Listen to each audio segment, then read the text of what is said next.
Hello friends, very good morning to all and welcome to the class. In this video lecture we will learn our lesson number 2, The Sound of Music, part 2, The Shehnai of Bismillah Khan. So आपको इस picture से पता चल गया होगा कि ये जो लेसन है इट इज़ अबाउट म्यूज़िक, कि म्यूज़िक के रिलेटेड ये लेसन है। तो इसमें बात की गई है बिस्मिल्लाह खां और उसकी शहनाई की। Think of the Shehnai and the first thing you'll probably imagine is a wedding or a similar occasion or function. The next would probably be Ustad Bismillah Khan, the Shehnai maestro playing this instrument. तो यहाँ पर शहनाई का नाम सुनते ही हमें उस्ताद बिस्मिल्लाह की याद आ जाती है। So let's see इस चैप्टर में हमें उनके बारे में क्या जानना है। Emperor Aurangzeb banned the playing of a musical instrument called pungi in the royal residence for it had a shrill, unpleasant sound. Empire जो औरंगज़ेब थे उन्होंने म्यूज़िकल इंस्ट्रूमेंट जिसका नाम पुंगी था उसको बजाने पर, उसको प्ले करने पर बैन लगा दिया था, जस्ट बिकॉज उनकी जो पुंगी बजाते समय जो आवाज़ निकलती थी, जो साउंड प्रोड्यूस होता था, वो उनको पसंद नहीं था। उनका ऐसा मानना था कि पुंगी से जो साउंड प्रोड्यूस होती है दैट इज़ अनप्लीजेंट, वो अच्छी नहीं है। Pungi became the generic name for reed noisemaker. Few had thought that it would one day be revived. कुछ लोगों का ये मानना था कि एक दिन ऐसा आएगा या हमें इसमें थोड़ा बदलाव लाना चाहिए, इसके शेप्स में, या फिर इसके पूरे फॉर्म को ही जैसे चेंज कर देना चाहिए। A barber of a family of professional musician who had access to the royal palace decided to improve the tonal quality of the pungi. एक बार्बर था जो प्रोफेशनली म्यूजिकल फैमिली को बिलोंग करता था, who had access to the royal palace decided to improve the tonal quality of the pungi. उसने decide किया, वो खुद भी रॉयल पैलेस पे काम करता था, उसने डिसाइड किया कि पुंगी की जो टोनल क्वालिटी है क्यों ना इसको इम्प्रूव किया जाए, इसमें सुधार लाया जाए। He chose a pipe with a natural hollow stem that was longer and broader than the pungi. उसने एक ऐसा पाइप चूज़ किया जिसकी जो साइज़ के हिसाब से पुंगी से थोड़ा ब्रॉड चौड़ा भी था और उससे लंबाई में भी काफ़ी बड़ा था, जिसके अंदर हॉल्स बने हुए थे। And made 7 holes on the body of the pipe, और उसने उसके अंदर 7 अलग अलग तरह की हॉल्स बनाए। When he played on it, closing and opening some of these holes, soft and melodious sounds were produced. जैसे ही उसने उस इंस्ट्रूमेंट को बजाना शुरू किया, कुछ हॉल्स को ओपन किया, कुछ को क्लोज किया, ऐसे उसे प्ले करना शुरू किया और धीरे धीरे उसने फील किया कि एक सॉफ्ट और मेलोडियस जो साउंड है वो उसमें से प्रोड्यूस हो रही है। He played the instrument before royalty and everyone was impressed. उसने यही इंस्ट्रूमेंट पूरी रॉयलिटी जो थी, दरबार था, राजा का जो दरबार था, वहाँ पर उसने ये इंस्ट्रूमेंट प्ले किया।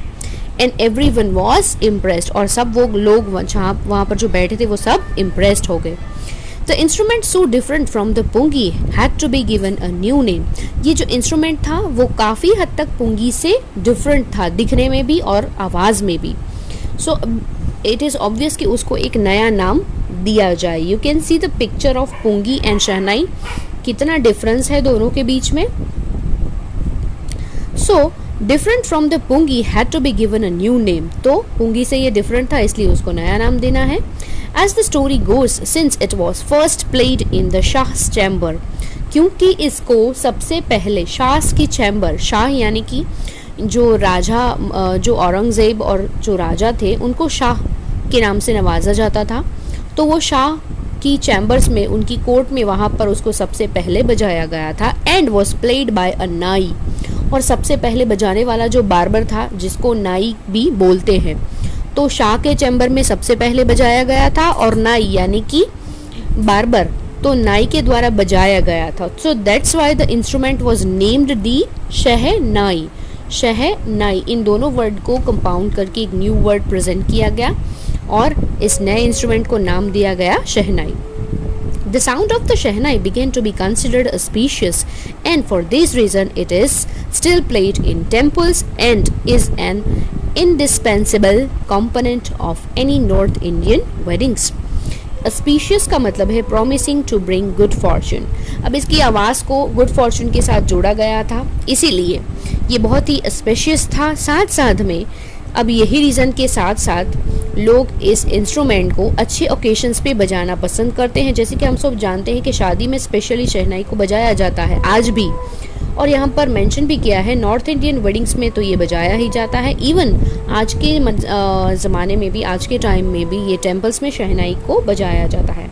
In the past the shehnai was part of a नौबत और traditional ensemble of 9 instruments found at royal courts.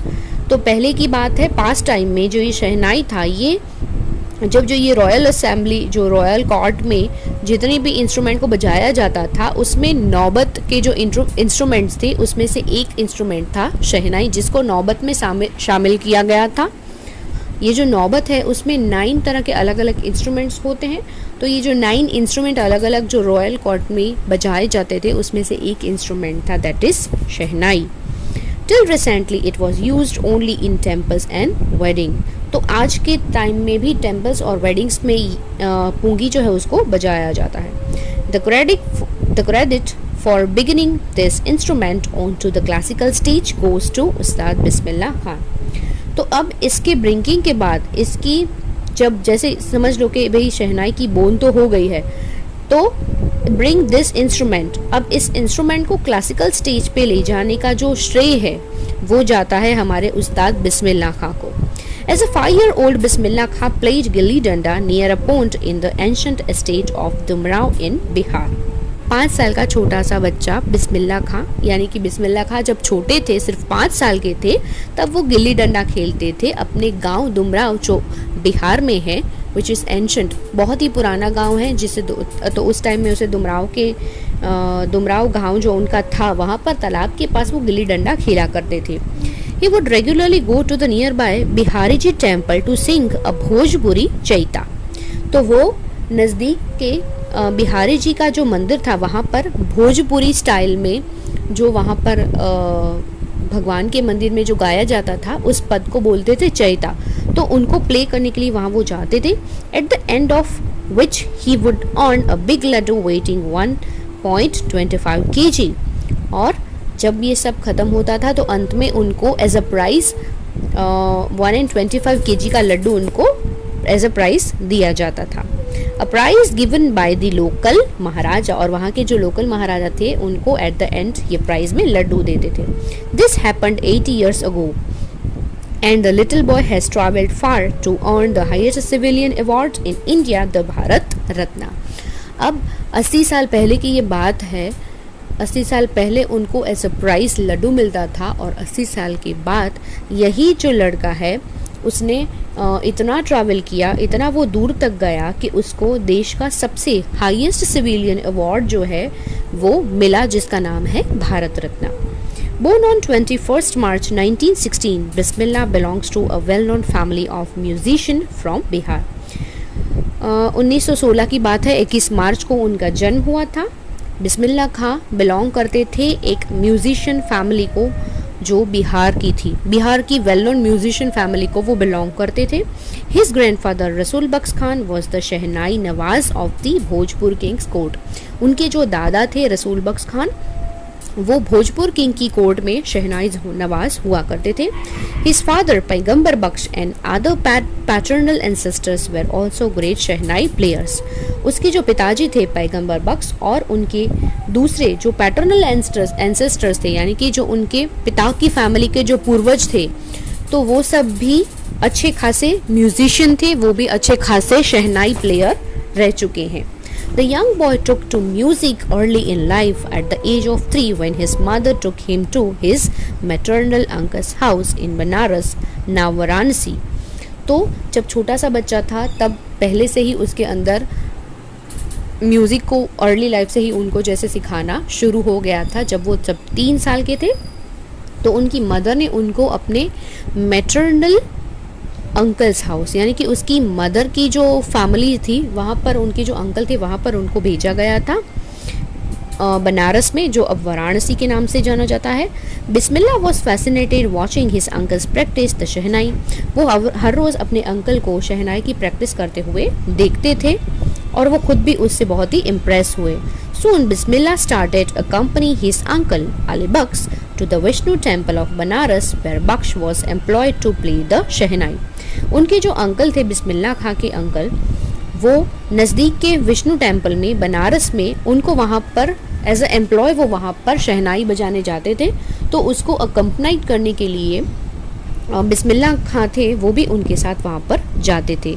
Ali Baksh would play the shehnai and Bismillah would sit captivated for hours to end।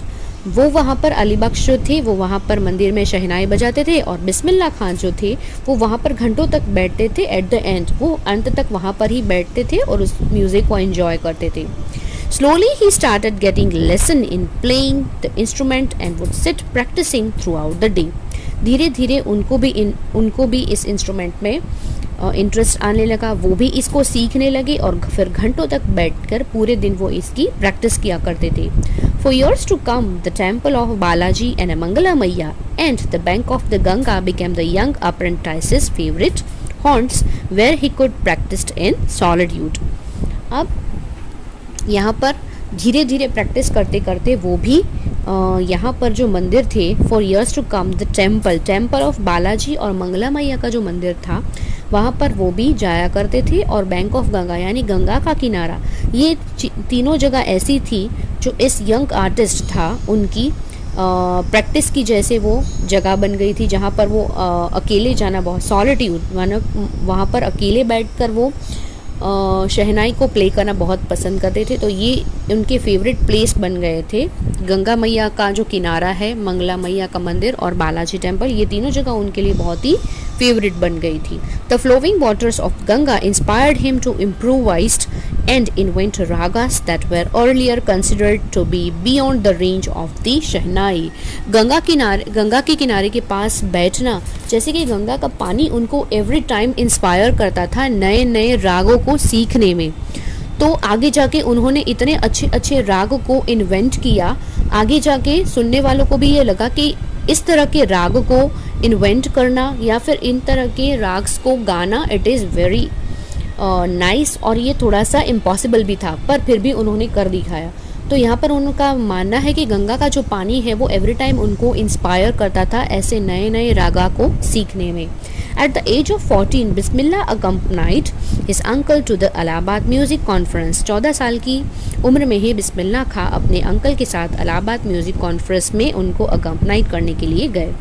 At the end of his recital, Ustad Fayyaz Khan patted the young boy's back and said, "Work hard and you shall make it." और अंत में उस्ताद फैयाज़ खान जो वहाँ पर आए थे उन्होंने उनकी पीठ थपथपाई और उनको कहा कि ऐसे ही हार्ड वर्क करते रहोगे तो तुम जो चाहो वो हासिल कर सकते हो।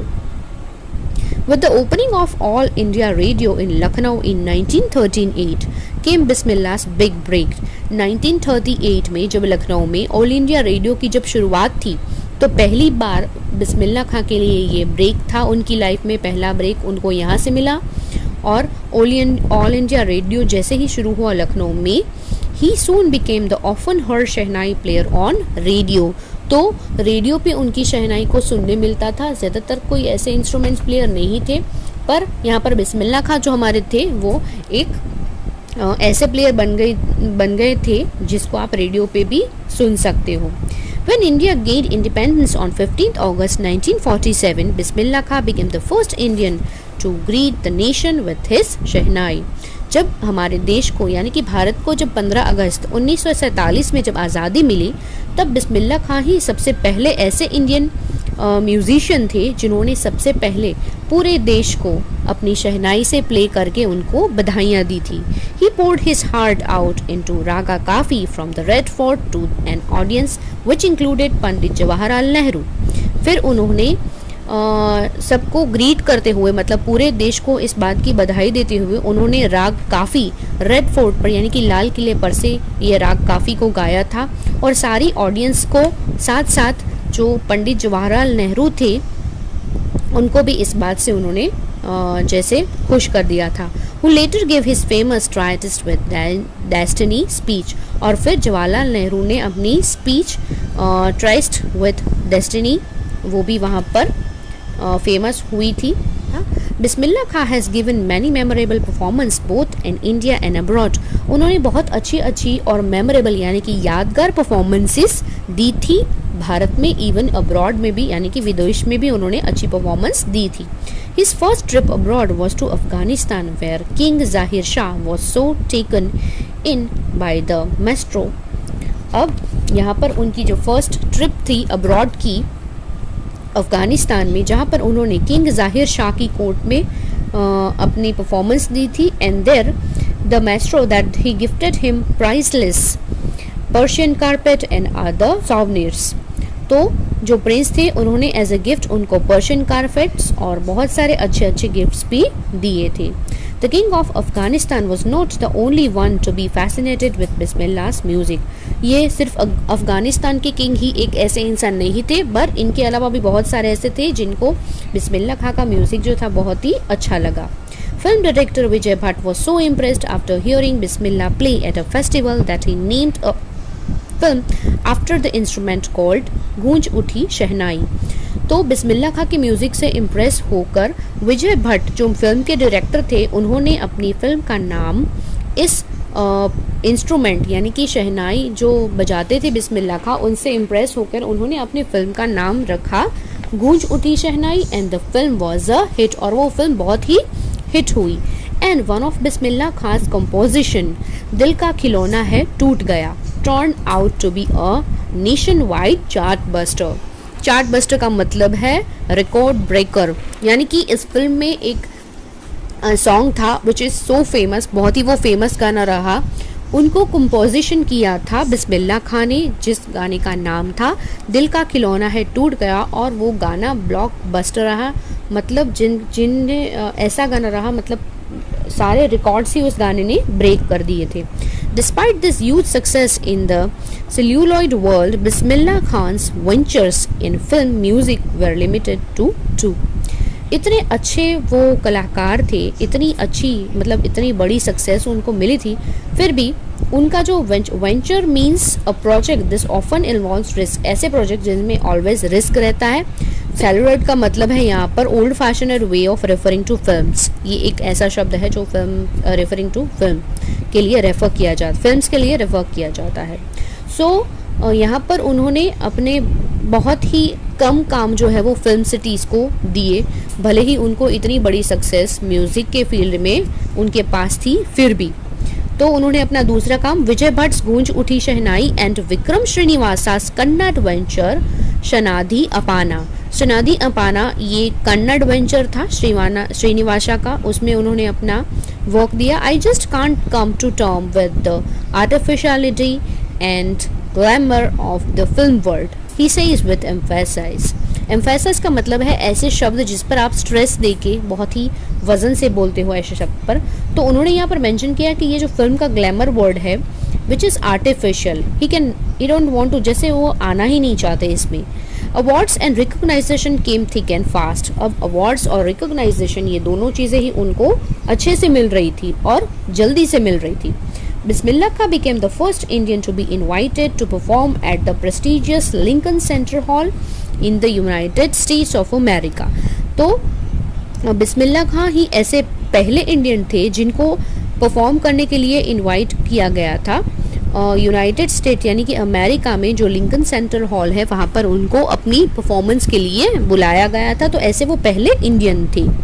He also took part in the World Exposition in Montreal, in the Cannes Art Festival and in the Osaka Trade Fair। तो ऐसे बहुत सारी वर्ल्ड में अलग अलग जगहें हैं जहाँ पर वो अपनी परफॉर्मेंस देने के लिए गए थे, जिनमें से एक है वर्ल्ड एक्सपोजिशन इन मॉन्ट्रियल जहाँ पर उन्होंने पार्टिसिपेट किया था, the Cannes art festival and the Osaka trade fair which is in Japan. So well known did he become internationally that an auditorium in Tehran was named after him, तहार मौसीकी उस्ताद बिस्मिल्लाह खां।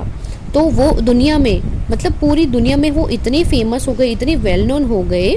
Tehran का जो एक auditorium है उसका नाम ही बिस्मिल्लाह खां के नाम पर से ही रख दिया गया है और उस ऑडिटोरियम का नाम रखा गया है तहार मौसीकी उस्ताद बिस्मिल्लाह खां। National awards like the Padma Shri, the Padma Bhushan and the Padma Vibhushan were conferred on him. Conferred का मतलब है given, usually an award or a degree. जब किसी को अवार्ड या डिग्री दी जाती है या फिर मिलती है तो उनके लिए वर्ड यूज किया जाता है conferred. तो जितने भी हमारे नेशनल अवार्ड थे जैसे कि पद्म भूषण, पद्म विभूषण और पद्मश्री, ये तीनों अवार्ड्स जो थे वो उनको मिले. In 2001 Ustad Bismillah Khan was awarded India's highest civilian award the Bharat Ratna. 2001 में उनको इंडियन सिविलियंस का जो सबसे हाईएस्ट अवार्ड है भारत रत्न वो उनको दिया गया. With the coveted award resting on his chest and his eyes glinting with rare happiness, he said. जैसे ही उनको ये अवार्ड मिला वो बहुत ही खुश थे, उनकी आंखों में एक चमक सी आ गई और उन्होंने कहा, All I would like to say is teach your children music. This is Hindustan's richest tradition. Even the West is now coming to learn our music. उन्होंने कहा कि आप भी अपने बच्चों को म्यूजिक सिखाएं, उसमें इंटरेस्ट दें, क्योंकि म्यूज़िक जो है वो हमारे हिंदुस्तान का सबसे रिच ट्रेडिशन है. इवन वेस्ट कल्चर के लोग भी आज हमारा इंडियन म्यूज़िक सुनने के लिए, उसे सीखने के लिए इंटरेस्ट दिखा रहे हैं, वो भी आज हमारा म्यूज़िक सीखना चाहते हैं. तो मेरी इंडियन सिविलियंस से ये रिक्वेस्ट है कि आप भी अपने बच्चों को म्यूज़िक की शिक्षा दें, उन्हें ये सिखाएं. In spite of having traveled all over the world, Khan Sahab, as he fondly called, is exceedingly fond of Banaras and Dumrao, and they remained for him the most wonderful towns of the world. पूरी दुनिया में वो घूम चुके थे, इतनी बड़ी बड़ी जगहों पर, इतनी अलग अलग जगहों पर जाने वाले लोग, इतनी अलग अलग जगह पर जाने वाले हमारे खान साहब आज भी बनारस और अपना जो दुमराव गांव है उसे वो आज भी दुनिया के सबसे वंडरफुल टाउन वो बताते हैं.